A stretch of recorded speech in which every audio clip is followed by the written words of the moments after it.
తిరుమల శ్రీవారి వైకుంఠ ద్వారాలు మూతపడ్డాయి. దీంతో వైకుంఠ ద్వార దర్శనం పరిసమాప్తమైంది. ఈ నెల 10 నుంచి భక్తులను తిరుమల శ్రీవారి వైకుంఠ ద్వార దర్శనానికి అనుమతించగా, ఆదివారం రాత్రి తిరుమల శ్రీవారి ఆలయ అర్చకులు శాస్త్రోక్తంగా వైకుంఠ ద్వారాలను మూసివేశారు.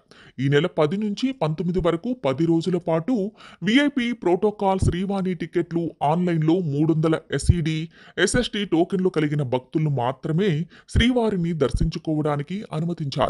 నేటి నుంచి టోకెన్లు లేని భక్తులు కూడా శ్రీవారిని దర్శించుకుంటారు. టీటీడీ ఆదివారం సాయంత్రం నుంచి టోకెన్లు లేని భక్తులను తిరుమల శ్రీవారి దర్శనం కోసం క్యూ కాంప్లెక్స్ లోనికి అనుమతించారు.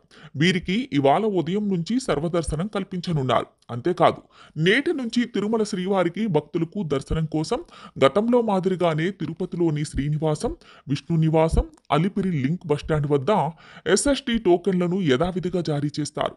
తిరుమల శ్రీవారి మెట్టు మార్గం ద్వారా వెళ్లే వారికి అలిపిరి పాదాల మండపం నుంచి కాలినడకన వెళ్లే భక్తులకు అలిపిరి లింక్ బస్టాండ్ దగ్గర ఎస్ఎస్టి టోకెన్లను ఉచితంగా జారీ చేస్తారు. ఈ విషయాన్ని భక్తులు గమనించాలని సూచించింది టీటీడీ. తిరుమల శ్రీవారిని వైకుంఠ ద్వారం ద్వారా ఈ 10 రోజుల్లో దాదాపు 6.83 లక్షల మంది దర్శించుకున్నారు. ఆదివారం చివరి రోజు సుమారు 71,000 మంది శ్రీవారి సేవలో పాల్గొన్నారు. ఆదివారం భక్తుల రద్దీ పెరిగింది. మళ్లీ నేటి నుంచి సర్వదర్శనాలు ప్రారంభించడంతో భక్తుల రద్దీ పెరుగుతుందని భావిస్తున్నారు. అందుకు తగిన విధంగా టీటీడీ ఏర్పాట్లు చేస్తోంది.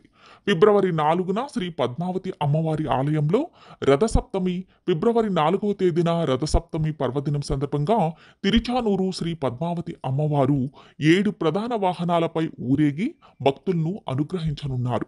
ఉదయం 7 గంటల నుంచి 8 గంటల వరకు సూర్యప్రభ వాహనం, ఉదయం 8 గంటల 30 నిమిషాల నుంచి 9 గంటల 30 నిమిషాల వరకు హంసవాహనం, ఉదయం 10 నుంచి 11 గంటల వరకు అశ్వవాహనం, ఉదయం 11 గంటల 30 నిమిషాల నుంచి మధ్యాహ్నం 12 గంటల 30 నిమిషాల వరకు గరుడ వాహనంపై విహరించి భక్తులను కటాక్షించనున్నారు.